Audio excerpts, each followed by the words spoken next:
प्रणाम, मैं हूं हिमांशु द्विवेदी और स्वागत है आपका हमारी खास स्पीकर चर्चा में। आज हम जो बातचीत कर रहे हैं वो बड़े संवेदनशील विषय पे कर रहे हैं। आने वाली पीढ़ियों से इसका ताल्लुक है, देश के भविष्य के साथ इसका सीधा सरोकार है।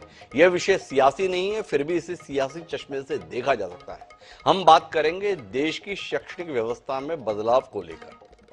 देश में नई शिक्षा नीति लागू करने की प्रक्रिया चल रही है और उस प्रक्रिया के तहत ही आज तमाम समाचार पत्रों में एक खबर साया हुई है जिसमें यह बताया गया है कि पाठ्यक्रम में बदलाव के संदर्भ में एनसीईआरटी के द्वारा उपयुक्त कदम उठा लिए गए हैं और इसके तहत जो नया सत्र है, शैक्षणिक सत्र वर्ष 2023-24, उसमें नए पाठ्यक्रम के तहत पुस्तकें उपलब्ध कराई जाएंगी। उसमें जो मुख्यतः बदलाव है वो हिंदी के संदर्भ में बताया गया है, राजनीति शास्त्र के संदर्भ में बताया गया है, नागरिक शास्त्र के संदर्भ में बताया गया है और इतिहास के संदर्भ में बताया गया है। बदलाव कई हैं, छोटे बड़े जिस भी रूप में आप समझें, लेकिन सबसे ज्यादा जो चर्चा है वो इस बात को लेकर है। अखबारों में जो हेडलाइन बनी वो भी इस बात को लेकर है कि अब 12वीं कक्षा के छात्र मुगल साम्राज्य का इतिहास नहीं पढ़ पाएंगे। 16वीं और 17वीं शताब्दी के संदर्भ में मुगल साम्राज्य को लेकर जो कुछ किताब में था उस चैप्टर को हटा दिया गया है। राजनीति शास्त्र के संदर्भ में हटाने की अगर बात कही जाए तो उसमें बताया गया है कि एक दलीय प्रभुत्व के संदर्भ में जो पाठ्यक्रम के अंदर हिस्सा हुआ करता था, जिसमें कांग्रेस को लेकर विशेषतर बातें थी, जिसमें बताया गया था कि आजादी के बाद किस तरीके से इस देश में निर्वाचन की प्रक्रिया रही, उसको भी हटा दिया गया है। इसके अलावा भी तमाम बदलाव है। अब ये बदलाव निश्चित रूप से सवालों के घेरे में इसलिए हैं कि मुगलों को लेकर वर्तमान में जिस पार्टी का देश में शासन है उसकी एक अजीब किस्म की कड़वाहट या कसबसाहट समय समय पर महसूस होती रही है। आरोप लगते रहे हैं कि यह दल या मानता है कि मुगलों के संदर्भ में इस देश में जरूरत से ज्यादा महिमा मंडन किया गया। सवाल भी उठते हैं कि इस देश के पाठ्यक्रम में अकबर को महान बताने की होड़ रही, महाराणा प्रताप को महान बताने की कोई कोशिश नहीं की गई। तो इस प्रकार के सवालों के बीच में यह बदलाव निश्चित तौर पर एक विमर्श की मांग करता है। हम वही कोशिश आज करेंगे, समझने की कोशिश करेंगे कि यह इतिहास को सुधारने की कोशिश है या इतिहास को अपनी सुविधा अनुसार बनाने की कोशिश है। बुजुर्गों ने कहा है कि जो लोग इतिहास को ठीक नजरिए से नहीं समझते हैं वो अपने भविष्य को अंधकार में ले जाते हैं। इतिहास का अध्ययन इसीलिए जरूरी होता है ताकि आप अतीत की गलतियों से सबक लेते हुए भविष्य के संदर्भ में सही कदम उठा सकें। तो क्या हम इतिहास पढ़ने से इंकार कर दें या इतिहास को अपनी सुविधा के अनुसार देखना चाहें या इस गलती के संदर्भ में प्रायश्चित करें कि अब तक हमने गलत इतिहास को अंगीकार किया हुआ था, वस्तुतः सही इतिहास अब हमें पढ़ाया जाएगा। कुल मिलाकर सवाल बहुत रहे हैं जिनके उत्तर खोजने की कोशिश हम इस कार्यक्रम में करेंगे। शैक्षणिक क्षेत्र से जुड़ी हुई तमाम प्रतिभाएं इस चर्चा का हिस्सा बनने के लिए हमारे साथ मौजूद हैं। कोशिश करेंगे कि हम कुछ तथ्यपरक बात कर सकें, राजनीति से ऊपर उठकर बात कर सकें और साथ ही साथ इस देश के लिए और आने वाली पीढ़ी के लिए जो बेहतर है उसके संदर्भ में सत्य के खोजने की प्रक्रिया में अपना योगदान दे सकें। हमारे इस कोशिश में 5 खास मेहमान हमारे साथ जुड़ेंगे, उनसे आपका परिचय कराएंगे। लेकिन इस सिलसिले को शुरू करें उससे पहले समय है आज के विचार सूत्र का। हमारा आज का विचार सूत्र यह कहता है कि इतिहास का अध्ययन यानी अपने पूर्व जन्मों का निरीक्षण। विनोबा भावे महान स्वतंत्रता संग्राम सेनानी हुए, गांधी के आध्यात्मिक उत्तराधिकारी के तौर पर उनकी मान्यता रही, उन्होंने ये बात कही थी। इस बात को हम अपने जहन में रखते हैं और उसके बाद अपनी चर्चा को आगे बढ़ाते हैं। हमारा साथ आज इस चर्चा का हिस्सा बनने के लिए रामविलास शर्मा जी हैं, पूर्व शिक्षा मंत्री हरियाणा के। शैक्षणिक क्षेत्र में हरियाणा में तमाम बदलावों के संदर्भ में वह सूत्रधार की भूमिका निभा चुके हैं। हमारे साथ शैलेश नितिन त्रिवेदी हैं, वह वर्तमान है छत्तीसगढ़ पाठ्य पुस्तक निगम के अध्यक्ष हैं, कांग्रेस पार्टी का प्रतिनिधित्व करते हैं, वह हमारे साथ हैं। हमारे साथ प्रोफेसर सीबी शर्मा जी हैं, पूर्व चेयरमैन है NIOS national institute of open schools के, वह भी हमारे साथ हैं।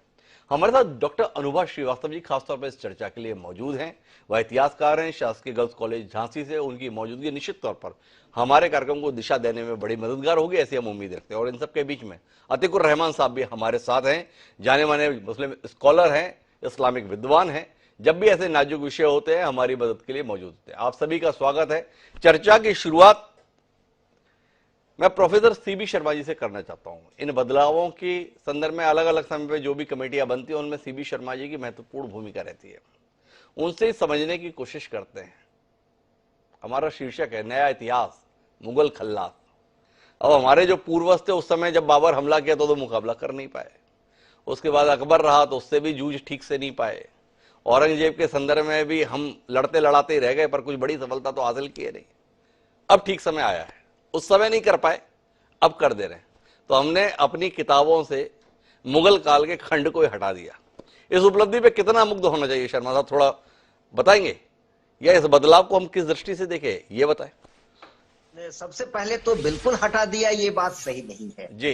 बिल्कुल हटाया नहीं गया है जी। उसको ठीक किया गया है। जी। देखिए अभी आपने ही कहा जी। कि हम पर हमला किया, हम पर शासन किया और अब हम उसको हटा रहे हैं। अगर पहले ये गलती थी तो उसको तभी हटाना चाहिए था। लेकिन हिमांशु जी, मैं इन इसको राजनीतिक विषय नहीं बनाते हुए, जैसा आपने भी कहा कि हम इसको हमेशा राजनीति के चश्मे से देखते हैं, मैं आग्रह करूंगा कि मेरे वक्तव्यों को बिल्कुल एक पॉलिटिकली सुनना चाहिए। जी। देखिए, भारत में करिकुलम डिजाइन डेवलपमेंट का काम शुरू से ही पॉलिटिकली बायस्ड रहा। और मैं एक बात जो अपने समुदाय के लिए कहूंगा कि शिक्षक समाज या शिक्षाविद पॉलिटिकली मोर करेक्ट होने के चक्कर में पूरे के पूरे करिकुलम को गड़बड़ कर दिए। इसलिए बारी बारी से यह प्रश्न उठता है, देखिए कौन ये नकारेगा कि भारत का भी बड़ा योगदान ज्ञान संपदा में है। पाणिनि है, भारद्वाज है, अष्टाध्यायी है और तमाम चीजें हैं। इसकी चर्चा क्यों नहीं किया आपने? आपके सबसे अच्छे विद्यार्थियों से आप पूछिए तो उनको पता ही नहीं है कि हमारी विरासत क्या है। और जब इसकी जैसी ही चर्चा हम करेंगे तो बात हो जाएगी, करे आप हिंदू मुसलमान कर रहे हैं, आप मुगल भारत नॉन मुगल भारत कर रहे हैं। नहीं, ये बात बिल्कुल नहीं है हिमांशु जी। हमको वो पढ़ाना चाहिए जिससे कि भारत का एक बच्चा गर्व करे कि मैं भारतीय हूं। लेकिन आप लगातार ये कहते रहे कि मुगल आए, Mughals the great, Akbar the great, और बच्चे को ये बताया ही नहीं कि हम मेटलर्जी में क्या कर पाए। मैं एक उदाहरण आपको दूंगा। देखिए, हम देश को वादा करते हैं कि हर 10 साल पर एक नया करिकुलम फ्रेमवर्क देंगे और हर 20 साल पर एक नई पॉलिसी देंगे। लास्ट पॉलिसी आप 1986 में लाए थे, उसके बाद इतना समय क्यों लगा 34 साल आपको 2020 में लाने के लिए? मैं आपका इसका उत्तर नहीं दूंगा, मैं केवल प्रश्न उठाऊंगा। दूसरा, 2000 में आप एक नेशनल करिकुलम फ्रेमवर्क लाए थे और सरकार 2004 में बदली, आप फटाफट करिकुलम फ्रेमवर्क फिर बदल दिए 2005 में। मेरा तो प्रश्न ये होगा कि 2015 में एक नया करिकुलम फ्रेमवर्क आना था, आप लाए क्यों नहीं? आप 15 के बजाय 20 में लाते हैं।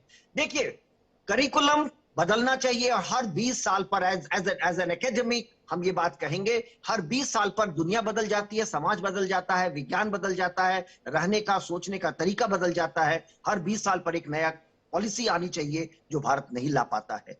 हर 20 साल पर तो नहीं, 10 साल पर हम वादा करते हैं देश को कि हम एक नया करिकुलम फ्रेमवर्क देंगे जिसके आधार पर करिकुलम रीडिजाइन होगा, टेक्स्ट बुक रीराइट किए जाएंगे। लेकिन चूंकि आप पॉलिटिकली मोटिवेटेड रहते हैं एकेडमिक्स में, इसलिए आप ये नहीं कर पाते हैं।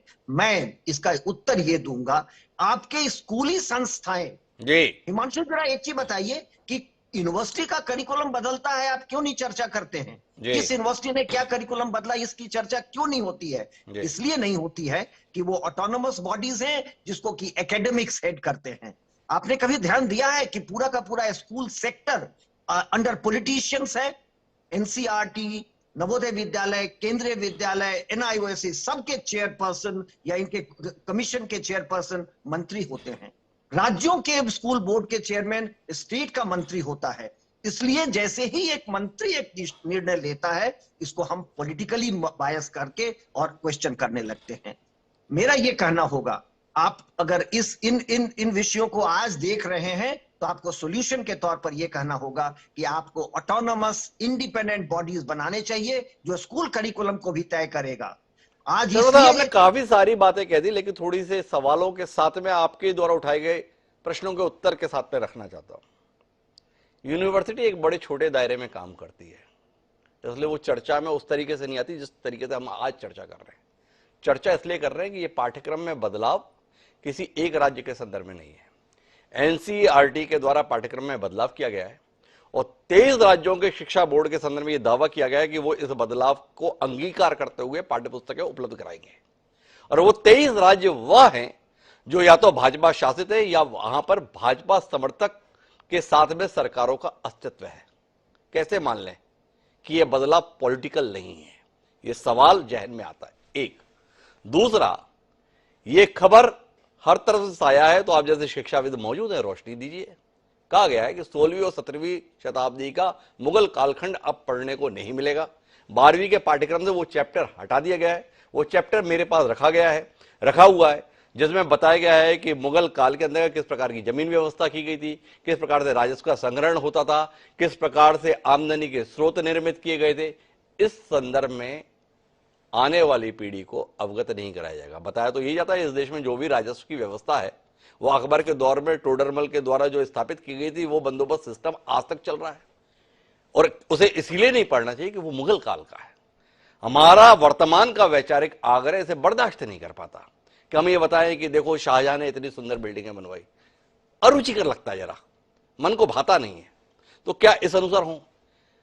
महाराणा प्रताप के साथ हल्दी घाटी का युद्ध हुआ, अच्छा नहीं लगता जिसमें हम ये पढ़ें कि महाराणा प्रताप हल्दी घाटी के युद्ध में पराजित हो गए। अच्छा ये लगता है कि हम ये बताएं कि महाराणा प्रताप हल्दी घाट के युद्ध में जीत गए।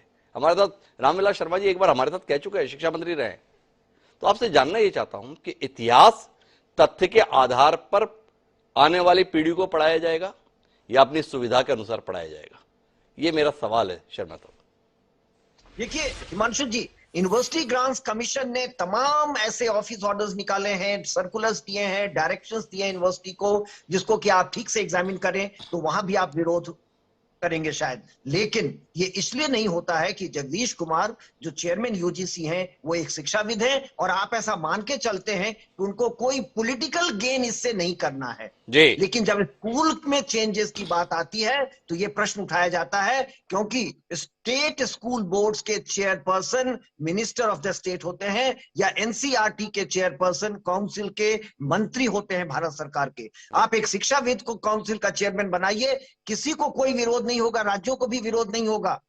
आप ये जो वोट बैंक है जब खिसकता नजर आता है हाथ से, तब आपकी चिंता होती है। मैं बिल्कुल दोबारा एक ही बात कहूंगा कि आप ऑटोनमस इंडिपेंडेंट करिए स्कूल करिकुलम के बॉडीज को, उनको जो लिखते हैं जो बनाते हैं, आप देखेंगे कि कहीं थोड़ा मुद्दे पर रहते हैं ना। आप आने वाले समय की बात कर रहे हैं, मैं आज की बात कर रहा हूं। मैं केवल इतना जानना चाहता हूं कि ये बदलाव गलत को सही करने की कोशिश है या अपनी सुविधा के अनुसार सही जताने की कोशिश है? इस पर सीधा उत्तर दीजिए ना।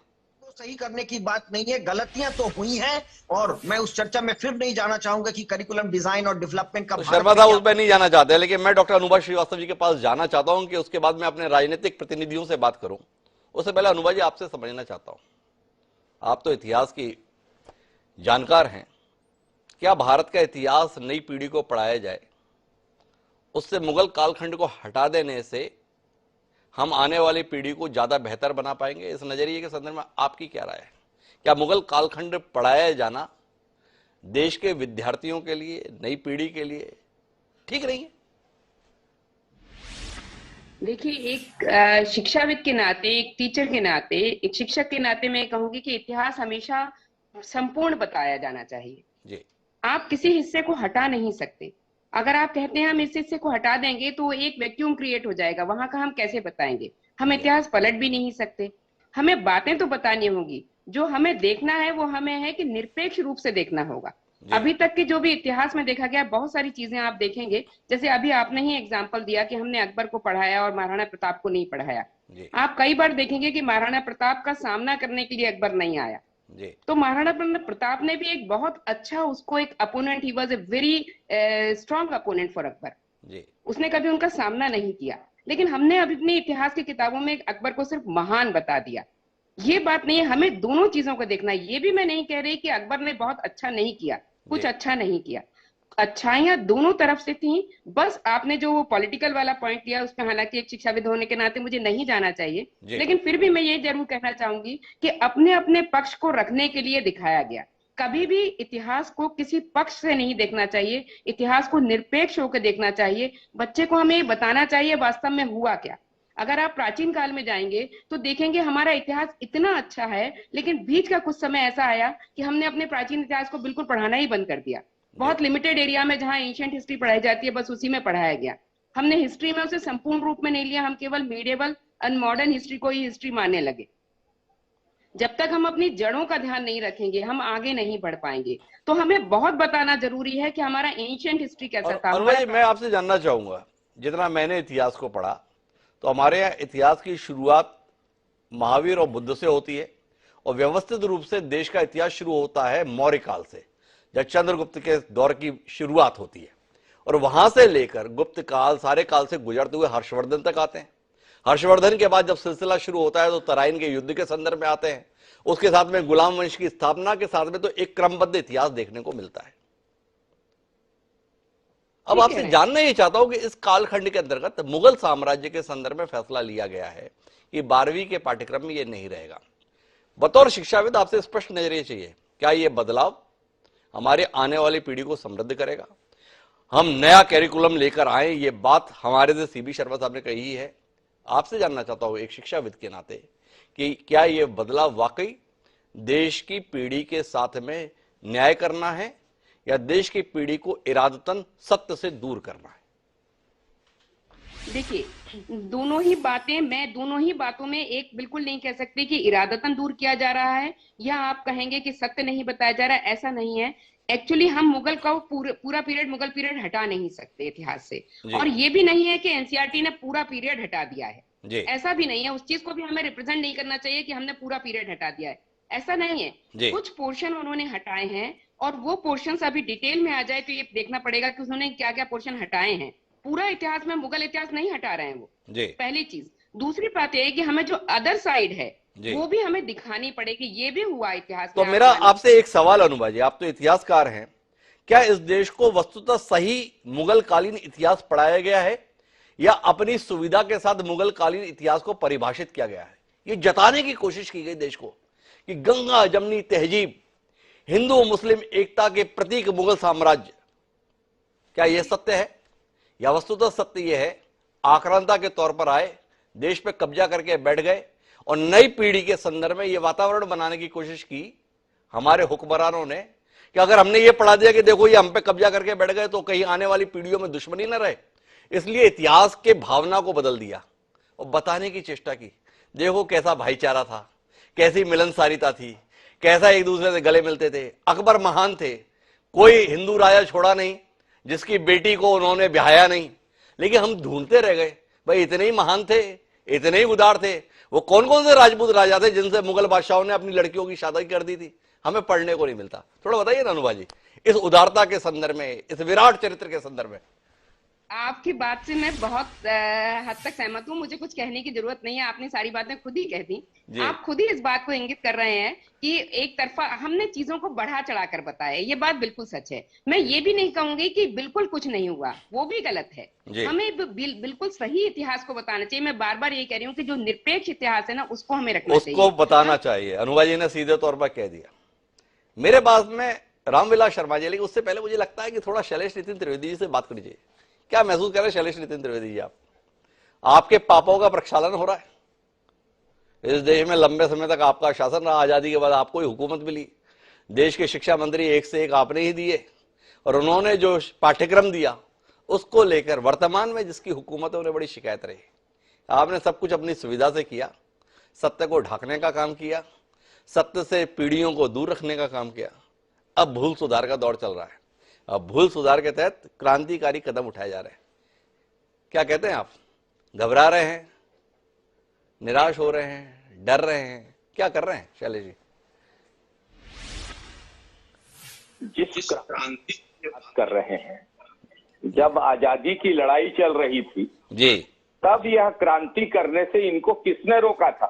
जी, किसने रोका था इनको?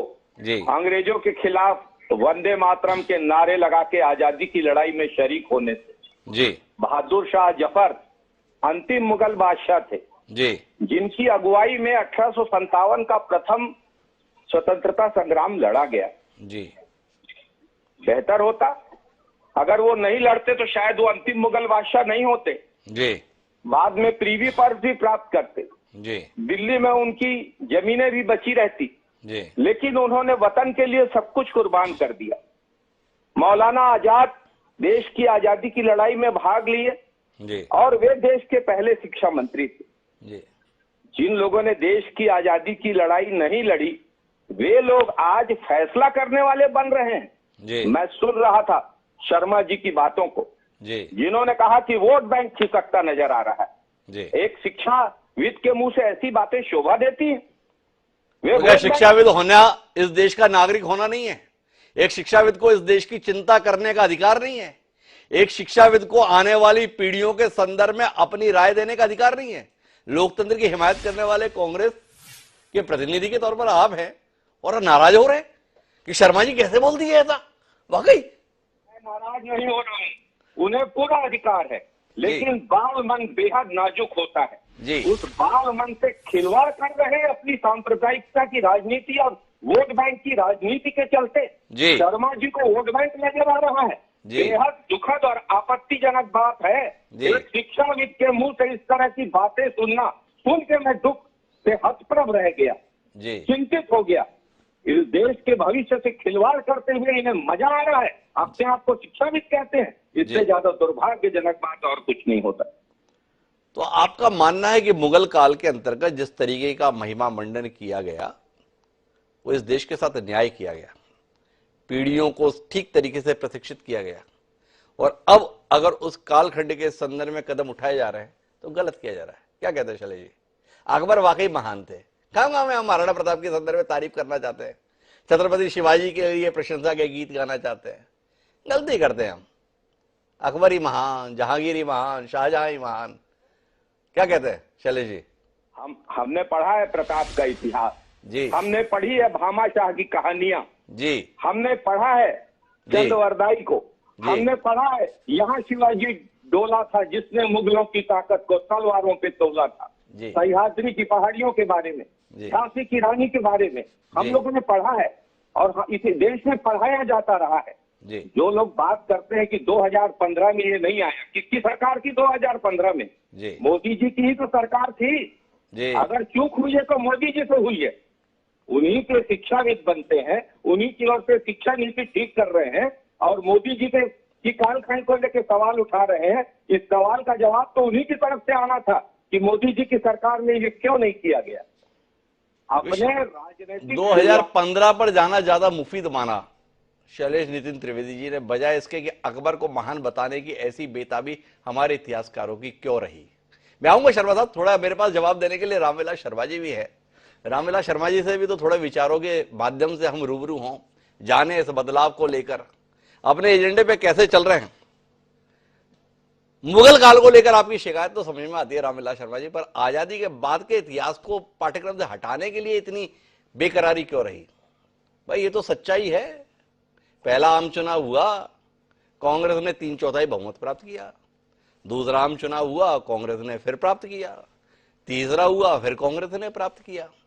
अब आपके पाठ्यक्रम से हटा देने से क्या पीढ़ियां इस सत्य से वाकई अपने आप को काट लेंगी? क्या बताना चाहते हैं आप, थोड़ा बताएंगे? आपने अभी ये जो विषय आपने आज लिया जी, ये बड़ा संवेदनशील मुद्दा है, बड़ा गंभीर है और आपने इसका जो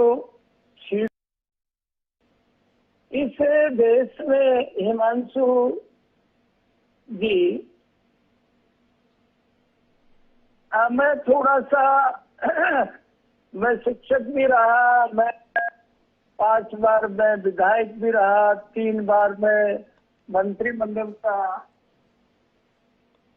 सदस्य भी रहा जी। मैंने अपने 2015 में हरियाणा के स्कूल और यूनिवर्सिटीज में गीता को पाठ्यक्रम में लागू किया जी। तो कुछ लोगों ने हाय तौबा किया, तो मैंने उन सब विद्वानों को कहा कि गीता केवल एक कोई धार्मिक पुस्तक नहीं है, ये तो गीता वैज्ञानिक है, गीता ज्ञान है, गीता समाधान है, गीता विज्ञान है, गीता शंका भी है, गीता समाधान भी है। जी। आज अभी हिमांशु जी पी शर्मा साहब बोल रहे थे, एक तो इस हिंदुस्तान का मैं एक किसान का बेटा होने के नाते, एक ब्राह्मण परिवार में पैदा होने के नाते मेरे कुल संस्कार भी है। हमने पीढ़ी दर पीढ़ी अभी मैं शैलेश जी का त्रिवेदी जी का गुस्सा देख रहा था जी। हमारी ब्राह्मणों की मुसीबत ये है कि अति भावुक होने के नाते हम ना ये देखते हैं कि औरंगजेब ने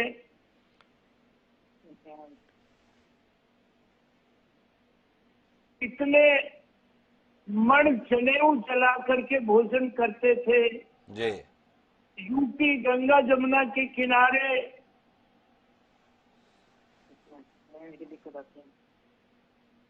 गंगा जमुना के किनारे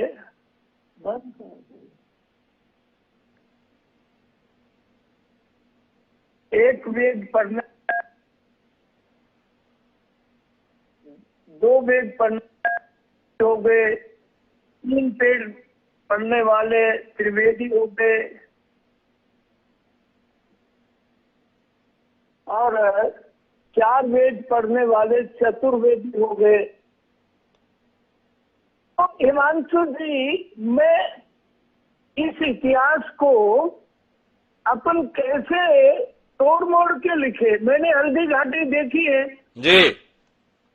और वहाँ एक जेबीटी अध्यापक ने 6 एकड़ जमीन में महाराणा प्रताप का वो सारा संसार उसमें रेखांकित किया है जी। चेतक का मरना, अकबर का ये ऐलान करना कि आज अकबर हाथी पर खुद आ गए हैं, और महाराणा प्रताप का जो घोड़ा है, जानवर है, वो आप वो इतिहास को जानते हैं। मैं उसको समय सीमा के कारण पूरा नहीं दोहराना चाहता जी। समय समय की बात है। आज आप लोग ये कहें कि भारत का एक बेटा, हरियाणा के गांव का बेटा ऋषि सुनक इंग्लैंड में प्राइम मिनिस्टर बन गया और वो गीता पर हाथ रख के शपथ लेता है, ये भारत का संस्कार है, ये भारत की शिक्षा है। आप मेरे पर आरोप लगा सकते हैं कि मैं राष्ट्रीय स्वयंसेवक संघ का प्रचारक रहा, मैं बीजेपी का अध्यक्ष रहा, परंतु ऋषि सुनक पर तो आप ये आरोप नहीं लगा सकते। पहली शताब्दी में चाइना का इत्सिंग यात्री आया, नालंदा विश्वविद्यालय में छात्र रहा, अध्यापक रहा, उन्होंने जो संस्करण लिखे वो आप पढ़िए। फाइयान आए, हुएन सांग आए। हम कई बार अति भावुकता में किसी को इतना ओढ़ लेते हैं कि 3 जन्म उसके पूरे ही नहीं होते। अकबर और महाराणा प्रताप की लड़ाई 400 पेज का थीसिस लिखा है डॉक्टर आनंद शर्मा ने, और उसने लिखा है कि महाराणा प्रताप की कभी हार नहीं हुई, अकबर की वहां कभी जीत नहीं। ये अलग बात है, दीन इलाही अकबर ने चला दी। भाई ये अभी जो साक्षी मिला है काशी विश्वनाथ में, मैं बड़े अदब से, अतीकुर रहमान जी भी यहाँ पर बैठे हैं, ये जो विवाद है, मैं हरियाणा में मेवात में रहता हूँ। मेवात से हमारे एमएलए हैं जाकिर हुसैन, उनके अब्बू जान चौधरी तैयब हुसैन मंत्री रहे, आज वो जाकिर हुसैन भारतीय जनता पार्टी का प्रदेश का नेता है। जब बाबर ने हिंदुस्तान पर हमला किया तब हसन खां मेवाती के नेतृत्व में पूरी मेवात बाबर से लड़ाई लड़ी थी, आक्रांता के सामने भिड़ गई थी। मोहम्मद बिन कासिम पहली शताब्दी में आए, दाहर की कन्याओं ने भी उसके खिलाफ युद्ध किया था।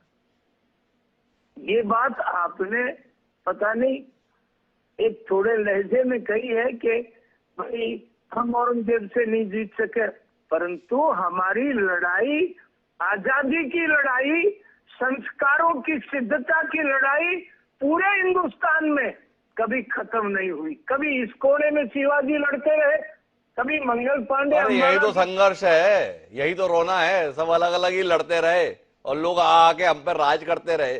तय कर लें, हम अपनी लड़ाई की महिमा मंडन करना चाहते हैं या इस पीड़ा से गुजरना चाहते हैं कि हम एकजुट नहीं रहे और इसके कारण से लोग आकर हम पर राज करते रहे। बहरहाल हम बदलाव पर बात कर रहे हैं, बदलाव पर ही केंद्रित करते हैं।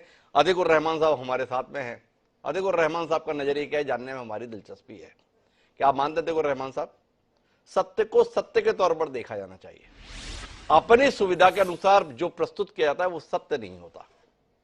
तो अगर मुगल कालखंड है तो क्या बेहतर होता, सत्य से नई पीढ़ी को परिचित कराया जाता या उस कालखंड को हटा ही दिया जाए, ना सत्य रहे ना असत्य रहे, जब कुछ है ही नहीं तो सबसे बेहतर यही रहे। क्या कहते हैं रहमान साहब? जी धन्यवाद डॉक्टर साहब। जी डॉक्टर साहब, 2-3 बातें बहुत ही मुख्य हैं यहाँ पर जिनको उजागर करना जरूरी है। जी कहा यह जा रहा है और जो मुगल काल के ऊपर इल्जाम लगाए जा रहे हैं, जो तोहमत लगाए जा रहे हैं, जी उसको जानना जरूरी है कि उसमें हकीकत क्या है। जी अब ये सबसे बड़ा इल्जाम ये है कि भाई मुगलों की हिस्ट्री रहते हुए भारतीय कल्चर को हम अपने बच्चों को पढ़ा नहीं पाए। क्या ये इल्जाम सही है? इसकी तहकीकात पहले तो हो जाए। क्या ये हकीकत है कि मुगलों ने क्योंकि बहुत ज्यादा स्पेस ले रखी थी हमारी एजुकेशनल एकेडमिक बुक्स में, इसीलिए भारतीय कल्चर को हम पढ़ा नहीं पाए? तो इसमें सवाल ये उठता है, इसी से जुड़ा हुआ सवाल है डॉक्टर साहब कि अगर आज लेफ्टिस्ट हिस्टोरियंस ने मुगल काल को हमारे अंदर इतना ठूस दिया कि हम भारतीय कल्चर को पढ़ा नहीं पाए, तो सवाल ये है कि आखिर अफगानिस्तान से लेकर हिंदुस्तान तक 15वीं सदी में 17वीं सदी में इतना कठिन रास्ता तय करते हुए ये मुस्लिम रूलर भारत के अंदर आए कैसे? जी लूटने आए, मंदिरों के चढ़ावे के लालच में आए, हुकूमत करना उनका उद्देश्य नहीं था। मुगलों ने हुकूमत की, वो रच बस गए। हमको सबसे पहले तो फर्क करना जरूरी है डॉक्टर साहब कि दिल्ली सल्तनत के रूलर जो आए, लूट मार मचाई और चले गए, वो सब लुटेरे थे। मुगल काल के लोग जो यहाँ के कल्चर में रच बस गए, क्या उनको भी उसी तरह से ट्रीट करना चाहिए क्योंकि वो मुसलमान थे? इसमें मुख्य सवाल जो मेरा आपकी तरफ ध्यान दिलाना है वो ये है कि आखिर जिस तरह अल बैरूनी लिख रहे हैं कि आखिर ये हमारा समाज, हिंदू समाज, हमारा कल्चर, हमारा पूरा के पूरा वर्ण सिस्टम इतना बटा हुआ था कि ये इतनी आसानी से पथरीले रास्ते आए, लूट मार मचाई और चले गए। इसके ऊपर रोशनी डालना जरूरी है। तो ये इल्जाम को खारिज करना पड़ेगा कि भाई जानबूझकर सोचे समझे तहत भारतीय कल्चर को रोका गया और मुगलों को ज्यादा स्पेस दी गई। मैं थोड़ा अतिकुर रहमान साहब आपके तर्क पर अपनी तरफ से एक तर्क रखना चाहता हूं। मेरा एक घर है, मेरे घर में रात में डकैत आते हैं, लूटपाट बढ़ाते हैं और निकल जाते हैं। एक ये हुआ। दूसरा, एक दबंग आया, मेरे घर के अंदर दाखिल हुआ, मेरे घर में कब्जा करके रहना चालू कर दिया और मुझे बरामदे में फेंक दिया। अब मैं जानना ये चाहता हूं, मुझे शिकायत किससे ज्यादा होनी चाहिए? डकैत से होनी चाहिए जो आया था, लूटो और चला गया, या मुझे उस दबंग से होनी चाहिए जो मेरे ही घर में रच बस गया और मैं इस बात पर मुग्ध हो जाऊं कि कमाल का शख्स है, आया और देखो मेरे घर में कैसे रच बस गया? थोड़ा अतिकुर रहमान साहब रोशनी मिली जाए आपसे, किससे मेरी शिकायत ज्यादा होनी चाहिए? बहुत अच्छा सवाल है डॉक्टर साहब कि मेरे घर में कोई अनजान आदमी, चाहे वो कितना भी षड्यंत्र के तहत आया हो या लूटपाट करने के लिए आया हो, अगर कसूरवार किसी का है, मैं समझता हूं, और मैं बहुत बड़ा विद्वान तो नहीं है, मेरी सोच ये है कि हमारे घर वाले अगर एकत्र होते तो इसकी क्या मजाल थी कि वो कोई भी बहुरूपिया रंग दायर करके आ जाता। अरे वो किसी भी इरादे से आया हो, चाहे लूटपाट करने आया हो, चाहे वो अच्छी तरह से आपको फुसलाने आया हो, अगर हमारे अपने लोग एकत्र होते, यूनिटी होती, हमने तो अपने समाज को वर्ण सिस्टम में बांट के रखा था ना साहब। तो बड़े महत्वपूर्ण और तथ्यपरक बात कही अतीकुर रहमान साहब ने। और सीवी शर्मा साहब, इस पे मुझे आपसे उत्तर चाहिए। रहमान साहब, फिर आपके पास आऊंगा, जरा इसका विस्तार ले ले चर्चा का। तो सीवी शर्मा साहब, आपसे जानना चाहता हूं, अपनी इस खामी के संदर्भ में, अपनी इस गलती के संदर्भ में, अपनी इस कमी के संदर्भ में, आने वाली पीढ़ी को परिचित कराने के स्थान पर आपने उससे एक पाठ्यक्रम से हटा दिया। क्या कहे इसे? बहुत बहादुरी का काम कर रहे हैं। क्या हमें यह नहीं जताना चाहिए था आने वाली पीढ़ी को कि अगर लोग बाहर से आए और इस देश को जीतने में कामयाब रहे तो क्यों कामयाब रहे? उन खामियों से हमें अपनी पीढ़ी को परिचित कराना चाहिए था, या उस कालखंड को ही गायब कर देना था? एक गलती तो यह की कि हमने बता दिया कि अरे हमारी उदारता देखो, जो आता है रच बस जाता है, हम उसे गले लगा लेते हैं। इस पर अगर ऐतराज है तो मेरा ऐतराज इस बात पर है कि लोगों को क्या यह पता नहीं होना चाहिए कि वो कौन से कारण होते हैं जब एक स्वतंत्र देश पराधीन में तब्दील हो जाता है? क्या कहते हैं आप? जी देखिए, आप जो प्रश्न उठा रहे हैं वो बिल्कुल एक पॉलिटिकल, एक न्यूट्रल पर्सन की तरह उठा रहे हैं, एक जेन्युइन क्वेश्चन उठा रहे हैं। और मैं ऐसे ही प्रश्न का उत्तर बिल्कुल एज एन एकेडमिक दे रहा हूं जो शैलेश जी को चुभ गया।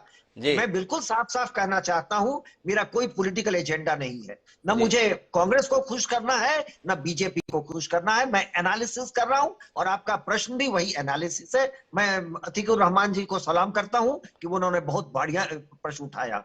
लेकिन इसका उत्तर यह है कि जिन लोगों ने करिकुलम डिजाइन डेवलपमेंट का प्रोसेस भारत में शुरू किया, जरा पढ़िए भारत में स्कूल करिकुलम डिजाइन का और टेक्स्ट बुक डेवलपमेंट का हिस्ट्री, आपको पता चल जाएगा कि वो पॉलिटिकली मोटिवेटेड थे। बहुत सुंदर आप भी कह रहे हैं और अतीकुर रहमान भी कह रहे हैं। हमारी क्या कमजोरियां थी उसको भी बताइए, और किन कारणों से बाहर से लोग आकर के हम पर राज करने लगे, वो जानना हमारे बच्चों को जरूरी है, ताकि वो आगे के समय में सतर्क रहे। एक ग्रुप के लोग जो हैं वो ये बताने का प्रयास ही नहीं करते हैं या बताना नहीं चाहते हैं, क्योंकि वो एक पॉलिटिकल हो जाएगा कि भाई आप किसको कह रहे हैं कि हम कमजोर थे। आप तो केवल ये कहना चाहते हैं कि मुगल बड़े थे, महान थे, क्योंकि आपको एक समुदाय का वोट लेना है। मैं बिल्कुल इसी शब्दों में एनालिसिस करूंगा, चाहे शैलेश जी को कितनी भी पीड़ा हो। मुझे किसी को खुश करने का कोई इरादा नहीं है यहाँ पर। ये बिल्कुल नहीं हुआ है अपनी किताबों में, ये बिल्कुल नहीं हुआ है। इसीलिए मैं कह रहा हूं कि textbook writing has been politically motivated in this country. और बिल्कुल थोड़ा बात इतने में मत करिए कि हमारे यहाँ ऐसा रहा है। मैं जानना ये चाहता हूं आप जैसे महानुभाव से, रहा है ये कह के तो हम निकल गए, अब जो नया लिखा जा रहा है वो कैसे लिखा जा रहा है? क्या वो पॉलिटिकल मोटिवेटेड नहीं है? क्या वो राजनीतिक भावना के तहत नहीं है?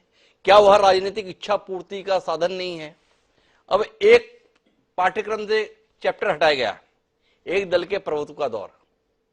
किसके प्रभुत्व का दौर? कांग्रेस के प्रभुत्व का दौर हटा दिया। उसमें डॉक्टर भीमराव अंबेडकर का एक कोट बड़े मोटे मोटे शब्दों में लिखा हुआ है, मेरी स्क्रीन पर देखेंगे। उसमें लिखते हैं डॉक्टर भीमराव अंबेडकर कि हिंदुस्तान की राजनीति में नायक पूजा जितनी बड़ी भूमिका अदा करती है, उसकी तुलना दुनिया के किसी भी देश की राजनीति में मौजूद नायक पूजा के भाव से नहीं की जा सकती। लेकिन राजनीति में नायक पूजा का भाव सीधे पतन की ओर ले जाता है और यह रास्ता तानाशाही की तरफ जाता है। डॉक्टर भीमराव अंबेडकर, संविधान सभा में भाषण 25 नवंबर 1949। आज खबर है मेरे पास में, 16 अप्रैल को ग्वालियर में भारतीय जनता पार्टी के द्वारा अंबेडकर की स्मृति में महाकुंभ का आयोजन किया जा रहा है, और दूसरी तरफ अंबेडकर के दिए हुए भाषण के अंश को पाठ्यक्रम से हटा दिया गया है। उलझन में पड़ जाता उसी विषय में। आपने बताया कि अतीत में ऐसा रहा है, वर्तमान में क्या हो रहा है इस पर बताइए ना। वर्तमान में ये जो कुछ भी बदलाव है ये पॉलिटिकल तो नहीं है ना? आप बिल्कुल आप निश्चिंत रहिए कि कितने सारे रेपिटेशन और लगातार एक ही चीज को पढ़ाया जा रहा था, जिसके कारण कि कुछ चीजों को हम समाहित नहीं कर पा रहे थे।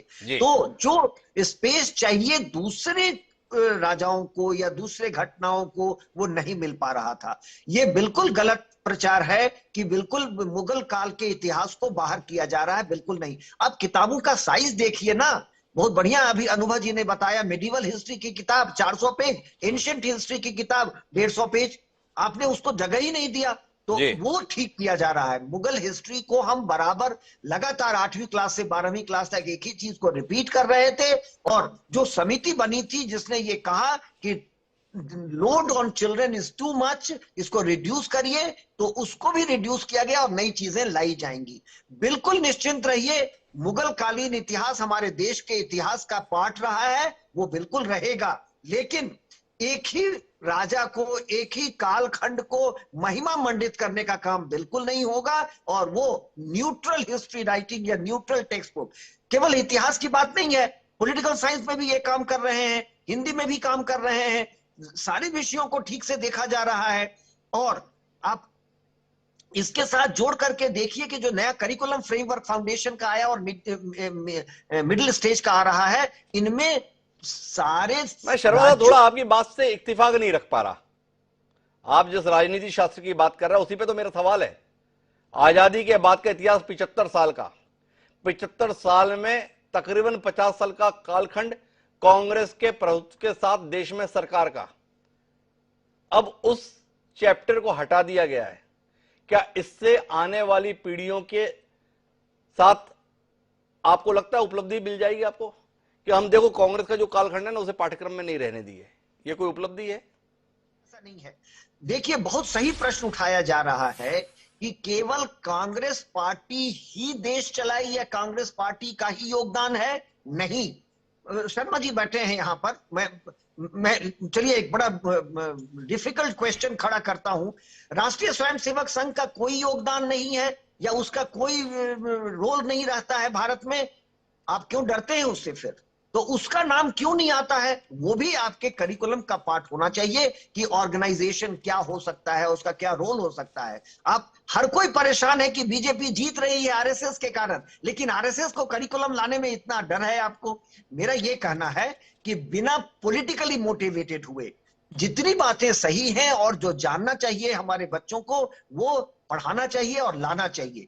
दुनिया के करिकुलम को देखिए हिमांशु जी, फिनलैंड को देखिए, इंग्लैंड को देखिए। अभी मैं इंग्लैंड में, लंदन में हूं और मैं वही रिसर्च करने आया हुआ हूं कि यहाँ के स्कूलों में क्या पढ़ाया जा रहा है। मैं आपको बताऊं कि इनके किताब में क्या लिखता है कि कॉमनवेल्थ जो हम लोगों ने भारत को छोड़ा वो इसलिए क्योंकि हमारा इकोनॉमी कमजोर हो गया था, इसलिए हमको भारत से निकल के आना पड़ा। पढ़िए यहाँ की किताब। मेरा ये कहना है कि ये अपने तरह से लिखते हैं, हमको अपने तरह से लिखना चाहिए और हमको अपने बच्चों को गर्व महसूस कराना चाहिए कि तुम भारतीय हो। हम ये नहीं करा पाए हैं।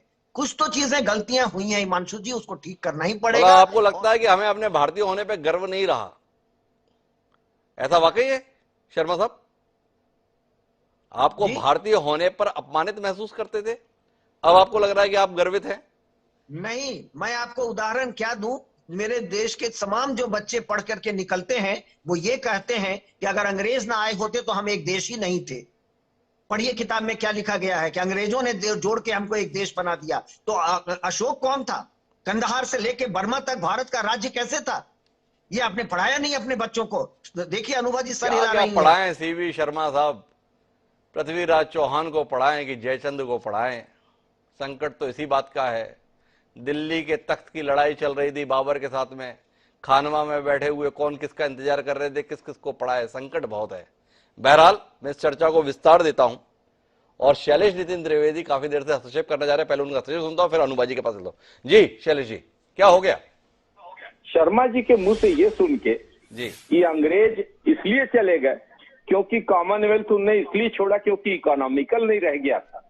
हमारे देश के सारे आजादी के लड़ाई के सिपाहियों का अपमान, चंद्रशेखर आजाद, भगत सिंह, अशफाक उल्ला खां, नेताजी सुभाष चंद्र बोस से लेके गांधी और नेहरू, सबको इस तरीके से अपमानित करेंगे उनके जैसे शिक्षाविद?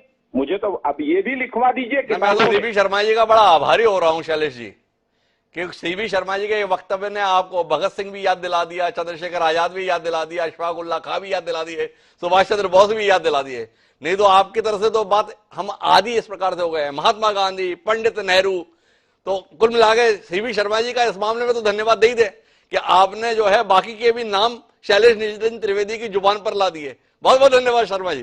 जी शैलेश जी, बहुत ही दुखद और दुर्भाग्यजनक शर्मा जी की बात। इंग्लैंड गए हैं, अंग्रेजों से यही सीख के आ रहे हैं। जिन अंग्रेजों ने हमारी देश की आजादी की लड़ाई को कुचला, उस आजादी के पूरी लड़ाई का अपमान करने वाला बयान उनके मुंह से सुन के मुझे बहुत दुख हुआ। अब ये भी लिखवा दीजिएगा कि सावरकर ने माफी नहीं मांगी थी। अरे कैसी बातें कर रहे हो शैलेश जी, मतलब सीबी शर्मा जी इंग्लैंड गए और इतनी सी बात कह दे तो आपको इतना बुरा लग गया। वो राहुल गांधी जी इंग्लैंड गए और इंग्लैंड में वहां पे मदद मांगे कि आप भारत में लोकतंत्र बचाने के लिए कोई भूमिका निभाई है, उसको लेकर बवाल मचा था तो आप नाराज हो रहे थे कि किस प्रकार की बातें की जा रही है। शर्मा जी आप इतने नाराज, अपने नेता के साथ खड़े, बड़ा जाती नहीं कर रहा है हम लोगों के साथ। मैं असहमत हूं आपकी बात से। राहुल जी ने ऐसी कोई बात नहीं कही है, इसे तो केवल बीजेपी मीडिया के द्वारा दुष्प्रचारित किया गया। जी जी शैलेश जी, बहरहाल हम इस विषय पर रहते हैं और आपसे जानना ये चाहते हैं, इस बदलाव के संदर्भ में 23 राज्य सहमति दे चुके हैं, वो अंगीकार कर रहे हैं। आप छत्तीसगढ़ में पाठ्यक्रम की किताबें छापते हैं, इस बदलाव के साथ रहेंगे या जो पढ़ाते आए हैं हम तो वही पढ़ाएंगे? भारत का कानून एक स्टेट में SCERT, state council of education research and training नाम की संस्था होती है जी। एक विद्वानों की समिति होती है जिसमें रिटायर्ड IAS ऑफिसर, विश्वविद्यालयों के कुलपति, विषय विशेषज्ञ होते हैं और पाठ्यक्रम को उस राज्य के लिए, चूंकि शिक्षा संवर्ती सूची का विषय है इसलिए ये SCERT तय करती है। इस संबंध में कोई भी निर्णय SCERT को लेना है और SCERT जो निर्णय लेगी हम उसका पालन करेंगे। राज्य सरकार जो निर्णय लेगी राज्य हित में उसका हम पालन करेंगे। छात्र हित में जो भूपेश बघेल जी की सरकार फैसला लेगी हम उसका पालन करेंगे। और छात्र हित में जो नरेंद्र मोदी जी की सरकार ने फैसला लिया और 23 राज्यों ने उसे अंगीकार करने के संदर्भ में फैसला लिया है, उसके संदर्भ में शैलेश जी क्या करेंगे? नरेंद्र मोदी जी छात्र हित में सोच सकते हैं, ये कल्पना कर पाना भी मेरे लिए मुश्किल है। नरेंद्र मोदी जी भाजपा की सरकारों से करवा सकते हैं, लेकिन अब देश का वातावरण बदल चुका है, बहुत जल्दी अच्छे परिणाम सामने आने वाले। तो कुल मिला के शैलेश नितिन त्रिवेदी जी ने बता दिया, देश और 23 राज्य जिस दिशा में भी चले हम उस दिशा में नहीं चलेंगे, वो बता रहे हैं। पर मैं अनुभा जी वापस आपके पास में आता हूं, विषय पर एक बार फिर आते हैं और आपसे ये जानना चाहते हैं कि क्या वाकई पाठ्यक्रम के अंतर्गत जो संशोधन किया जा रहा है वो आने वाले समय की चुनौतियों के अनुसार किया जा रहा है, या जब जिसकी सरकार है उसे अपना भविष्य सुखद बनाने के लिए पाठ्यक्रम तैयार किया जाता रहा है? इस पर थोड़ी टिप्पणी हो जाए। देखिए, अभी मैं सबकी बातें सुन रही थी जी। एक बड़ा रोचक बात आई, ये बताया गया कि जैसे इंग्लैंड ने इतिहास में ये लिखा उन्होंने कि हमारी इकोनॉमी वीक हो रही थी इसलिए हम वहां से चले आए जी। तो ये तो होता ही है, हमेशा इतिहास में होता रहा है। आप देखेंगे अलग अलग स्कूल्स हैं, ओरिएंटलिस्ट अलग बात कहते हैं, अपनी तरह से इतिहास लिखते हैं, मार्क्सिस्ट अपनी तरह से इतिहास लिखते हैं, जो राइटिस्ट हैं वो अपनी तरह से लिखते हैं, लेफ्टिस्ट अपनी तरह से लिखते हैं। और यही सबसे ज्यादा बड़ी प्रॉब्लम की बात है कि हमारा जो बच्चा जो बहुत छोटा है, जिसकी आप बात कर रहे हैं, इंटर तक का बच्चा है, उसका माइंड इतना प्रिपेयर्ड नहीं होता कि वो अपने आप सिलेक्शन कर सके जी। तो हम उसको जो है ना हमेशा ऐसी ऐसी चीजें दे दी जाती हैं, अपना पक्ष जो बात हो रही थी रखने की कि अपना अपना पक्ष पॉलिटिकल इशू जो से बना दिया गया है। मैं एक शिक्षाविद होने के नाते सिर्फ इतना निवेदन करूंगी कि हमारे बच्चे को सही इतिहास बता दो बस। हम ये नहीं कह रहे इस पक्ष में जाइए उस पक्ष में। एक छोटा सा एग्जांपल देती हूँ आपको, 1857 की जो भी घटना हुई हमारे देश में, अंग्रेज हमेशा उसे कहते रहे कि ये एक विद्रोह है, दैट्स ए रिवोल्यूशन, और हम उसे कहते हैं क्रांति है वो। तो विद्रोह है या क्रांति है, इसी बात पर अभी बहुत बहस चल रही है और हमेशा इतिहास में चलती रही है, क्योंकि हर व्यक्ति अपने पक्ष से देता है। यही चीज शायद इतिहास के लिए बहुत घातक होती है। हालांकि इसमें एक वैरायटी भी है, जब बच्चा बड़ा हो जाता है, उसका माइंड प्रिपेयर्ड हो जाता है, तो उसको ये फ्रीडम होती है कि वो अपना चुन सके अपने हिसाब से। और लोकतंत्र की एक खूबी भी है, अगर आप कहेंगे पॉलिटिकल उसको बात कहेंगे, कि हम बच्चे को जब बड़ा होने के बाद उसके सामने बिल्कुल निरपेक्ष इतिहास रखें और उसको खुद चुनने दें। हम क्यों बच्चे को हमेशा बंधनों में बांधते हैं, हमेशा कि तुम ये चुनो ये चुनो, हमें उसकी कैपेबिलिटी पे डाउट क्यों होता है? हम उसके सामने जो वस्तु स्थिति है उसे प्रेजेंट नहीं करते, ये सबसे बड़ी प्रॉब्लम है। जो बातें होती हैं हर व्यक्ति अपने हिसाब से रखता है। जैसे अभी बात इतनी देर से मैं सुन रही हूँ, हर व्यक्ति कह रहा है कि ये पार्टी आई, इसने अपने हिसाब से रखा। जब हम बात कर रहे हैं कि स्वतंत्रता के बाद का इतिहास, तो आप देखेंगे कि जो भी आज की कांग्रेस है वो कांग्रेस नहीं थी। हम भारतीय राष्ट्रीय कांग्रेस की बात करते हैं तब जी। अब ये जो बाद में कांग्रेस आई, ये बाद में होती गई जी। तो वो जो इतिहास था उस टाइम पूरी देश एक था, वो लड़ रहा था एक पार्टी के अंडर में, क्योंकि हमें एक हेड चाहिए था, एक लीडर चाहिए था। तो वहां पर भारतीय राष्ट्रीय कांग्रेस थी, दैट वाज नॉट कांग्रेस आई और कांग्रेस जो आज की कांग्रेस हम कहते हैं। तो वो चीज अलग है। वो हमारे देश की पार्टी थी और हमारा पूरा देश उसके अंदर में लड़ा, चाहे कोई भी विंग हो, आप कहेंगे हर कोई उसके साथ लड़ा। तो ये नहीं है कि उस इतिहास को हटा देने से हम बच्चे को इतिहास नहीं बताएंगे तो बच्चे को सच्चाई पता नहीं चलेगी। इसलिए इतिहास को बच्चे को छुपाने की जरूरत नहीं है, उसके सामने वस्तु स्थिति रखने की जरूरत है। निरपेक्ष इतिहास आप रखिए, निरपेक्ष इतिहास रखने की जरूरत। अनुबाजी बार बार ये कह रहे हैं। मैं आखिरी दौर की बातचीत के लिए अतिकुर रहमान साहब के पास आना चाहता हूं, पर सीबी शर्मा जी उससे पहले आपसे एक टिप्पणी चाहता हूं। ये आक्षेप कितना जायज है कि पाठ्यक्रम ठीक नहीं बनाया गया? जिस राजनीति शास्त्र के पाठ्यक्रम की हम बात कर रहे हैं, एक दल के प्रभुत्व का, उस पाठ्यक्रम के अंतर्गत शामिल किया गया कि केरल में सत्ता से बेदखल होने पर कांग्रेस पार्टी ने निर्वाचित सरकार के खिलाफ मुक्ति संघर्ष छेड़ दिया। भारतीय कम्युनिस्ट पार्टी सत्ता में इस वायदे के साथ आई थी कि वह कुछ क्रांतिकारी तथा प्रगतिशील नीतिगत पहल करेगी। 1959 में केंद्र की कांग्रेस सरकार ने संविधान के अनुच्छेद 356 के अंतर्गत केरल की कम्युनिस्ट सरकार को बर्खास्त कर दिया। संविधान प्रदत्त आपातकालीन शक्तियों के दुरुपयोग के पहले उदाहरण के रूप में इस फैसले का बार बार उपयोग किया गया।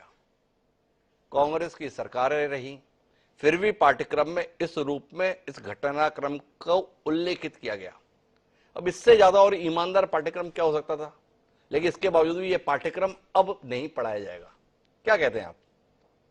नहीं, सबसे पहली बात तो यह है कि निश्चित तौर पर पाठ्यक्रम और पाठ्य पुस्तकें ईमानदारी से नहीं लिखी गई, और अभी समय नहीं है, नहीं तो मैं आपको एनालिसिस करके बताता कि कौन लोग इसमें इन्वॉल्व हुए और कैसे लिखे। शैलेश जी सेलेक्टिव हियरिंग कर रहे हैं। शैलेश जी, मैंने ये कहा अंग्रेजों की किताब में लिखा हुआ है कि अंग्रेज भारत इसलिए छोड़ के आए क्योंकि इनकी इकोनॉमी कमजोर हो गई थी। हमारी किताबों में लिखने की बात नहीं कर रहे हैं।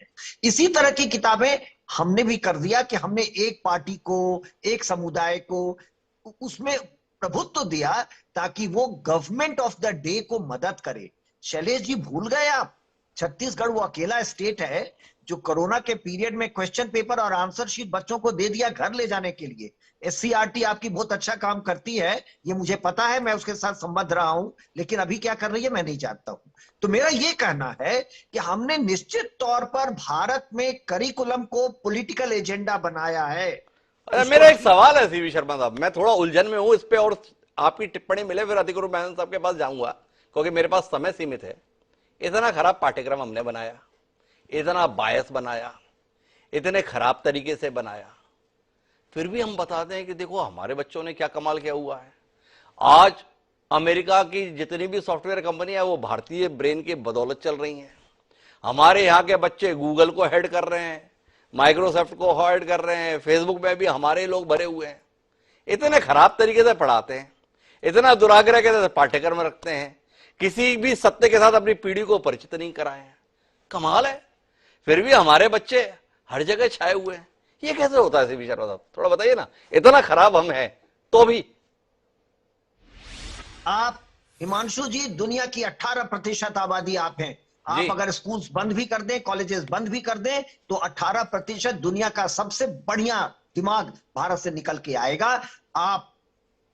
आपके उलट मैं आर्गुमेंट दूंगा कि आपने इतना खराब पढ़ाया कि हमको दुनिया को रूल करना चाहिए था। हम दुनिया में भारत सोने की चिड़िया के नाम पर जाना जाता था। 18वीं शताब्दी तक 27% शिरकत ग्लोबल ट्रेड में भारत का था, जो आप कभी भी अटेन नहीं कर पाए। ये अमेरिका का आज तक नहीं है। तो ये मत कहिए कि गूगल का हेड अगर एक जाके बना, फेसबुक का CEO जाके एक भारतीय बना तो बहुत अच्छा कर गए। आज करोड़ों भारतीयों को वहां होना था जो हम नहीं हो पाए। आप केवल वो 7, 8, 10, 20, 50 भारतीयों पर गर्व कर रहे हैं जो कि एलीट फैमिली से आते हैं, वो एलीट इंस्टीट्यूशन से पढ़े। आपने IIT क्रिएट किया, आपने स्कूल्स क्यों नहीं क्रिएट किए? महात्मा गांधी के 1931 के भाषण को याद करिए जो चैथम हाउस में दिया था, और कहा था कि हमारे बच्चों को आप मातृभाषा में पढ़ने नहीं देते हैं। हम आप 47 के बाद क्यों नहीं किए? देखिए, आपने जो आर्गुमेंट दिया है उस पर लॉन्ग डिबेट होगा। आप इतना खराब काम किए हैं जो कि आपको देश कभी माफ नहीं कर सकता है। ये अगर नहीं भी आप पढ़ाए होते, स्कूल नहीं भी खोले होते, तब भी इतने भारतीय दुनिया को राज्य रूल करते। They are the best minds, our children are the best in the world. लेकिन आपने इतना खराब स्कूलिंग किया, आपने इतनी खराब व्यवस्था रखी कि हम वो नहीं कर पाए जो हमको करना चाहिए था। ये तो सीवी शर्मा जी का तर्क है, और जिस समय पे हम ज्ञान के चरम पर थे, पूरी दुनिया का ज्ञान हमारे पास था, और ऐसा ज्ञान देते हुए भी हमारा हालत यह रही कि हम 1000 साल की गुलामी को भोगने के लिए बाध्य रहे। 75 साल में हम इतनी जगह पहुंच गए तो भी हमने कुछ नहीं किया, और हम इतना अच्छा करते थे तो भी 1000 साल गुलाम रहने के लिए बाध्य रहे, गुलाम वंश से लेकर अंग्रेजों के साम्राज्य तक। देश को विचार करना चाहिए सही कौन बोल रहा है। पर मैं अतिकुर रहमान साहब आपके पास आना चाहता हूं और आपसे जानना चाहता हूं, आने वाले समय को क्या देख रहे हैं आप?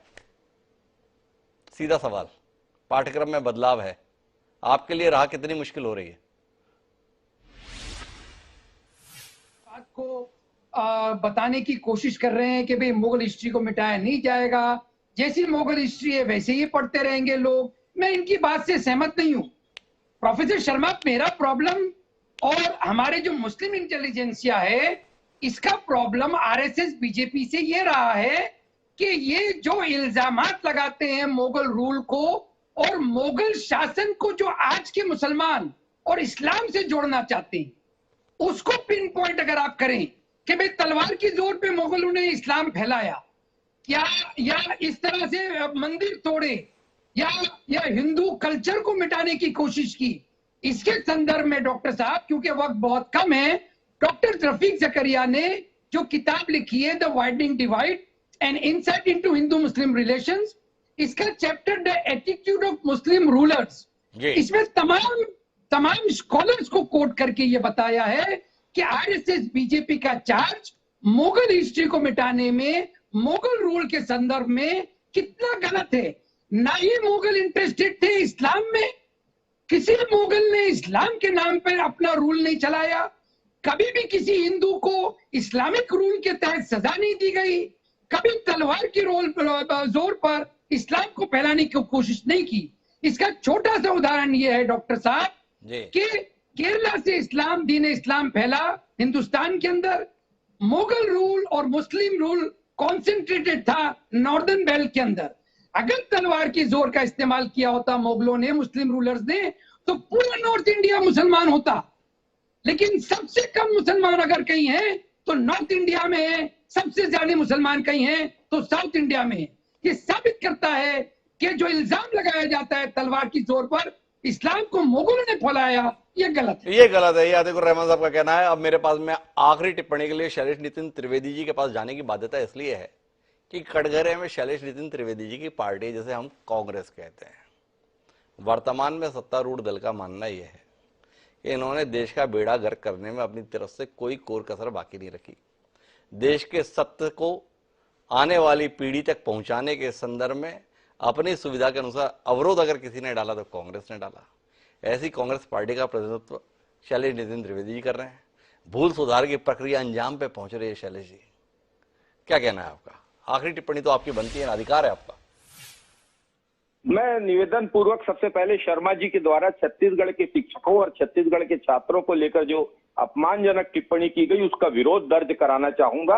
कोरोना काल में छत्तीसगढ़ में बुलठू के गोट और कई तरीके से शिक्षकों ने, छात्रों ने बहुत अच्छा काम किया है और छत्तीसगढ़ में शिक्षा व्यवस्था बहुत बेहतर कर रही है। जहां तक देश को लेकर जो बात है, ठीक है, आज भाजपा बहुमत में है, कांग्रेस के पास लंबे समय तक बहुमत में रहा, लेकिन जैसा कि आप ही ने दिखाया कि कांग्रेस ने अपनी विपरीत टिप्पणियां भी पाठ्यक्रम में जाने दी, लेकिन वर्तमान शासकों के पास यह सहनशीलता नहीं है। वे अपनी विचारधारा नाजुक बाल मन पे थोपने की कोशिश में लगे हैं। देश इसे खारिज करेगा, यह कोशिश गलत है। देश इसे खारिज करेगा, शैलेश नितिन त्रिवेदी का कहना है। पर छत्तीसगढ़ के संदर्भ में सीवी शर्मा जी ने ऐसी कोई टिप्पणी नहीं की, कमाल का काम किए थे। प्रश्न पत्र है, उत्तर पुस्तिका घर ले जाओ, लिख के जमा करा दो। ऐसी परीक्षा से तो परीक्षा ना दिलाना बेहतर। शैलेश जी, आप जैसा विद्वान व्यक्ति ऐसी प्रक्रिया के संदर्भ में समर्थन की बात कहे और कोई सवाल उठाए तो उसे अपमान के तौर पर बताए, वो कम से कम आप जैसे व्यक्ति से तो अपेक्षा नहीं रहती है। बहरहाल महत्वपूर्ण जो बात है वो ये कि देश बदलाव के दौर से गुजर रहा है, ये लगातार बताया जाता रहा है। अब वो बदलाव शिक्षा व्यवस्था के संदर्भ में, ये तो आने वाला वक्त ही साबित करेगा कि सरकार के द्वारा उठाई गई ये पहल किस तरीके के परिणाम देगी। इतना तय है कि इतिहास पहले भी ईमानदारी से नहीं पढ़ाया गया। क्या अब जो इतिहास पढ़ाया जाएगा उसमें ईमानदारी रहेगी? इसके उत्तर का हमें इंतजार रहेगा। आप सभी मेहमानों का बहुत बहुत धन्यवाद हमारा इस चर्चा का हिस्सा बनने के लिए। समय है अब आज के शेर का। तो हमारा शेर ये कहता है कि इत्तिफाक अपनी जगह, खुशकिस्मती अपनी जगह, इत्तेफाक अपनी जगह, खुशकिस्मती अपनी जगह, खुद बनाता है जहां में आदमी अपनी जगह। अनवर शऊर ने जो ये बात कही थी वो इस शिक्षा व्यवस्था के संदर्भ में की जा रही पहल पर है। देखें, सरकार के द्वारा दावा किया गया है कि बहुत अनुसंधान के साथ, बहुत परिश्रम के साथ हमने नए पाठ्यक्रम को स्वरूप दिया है कि यह पाठ्यक्रम सत्य के साथ होगा या किसी एजेंडे के साथ, इसे जानने में दिलचस्पी रहेगी। किताबों के आने का हमें इंतजार है। जब किताबें आएंगी तो फिर आपसे इस विषय पर बात करने के लिए उपस्थित होंगे। पर अभी मुझे दीजिए इजाजत, कल फिर मिलते हैं नए विषय के साथ। तब तक के लिए सदा प्रणाम।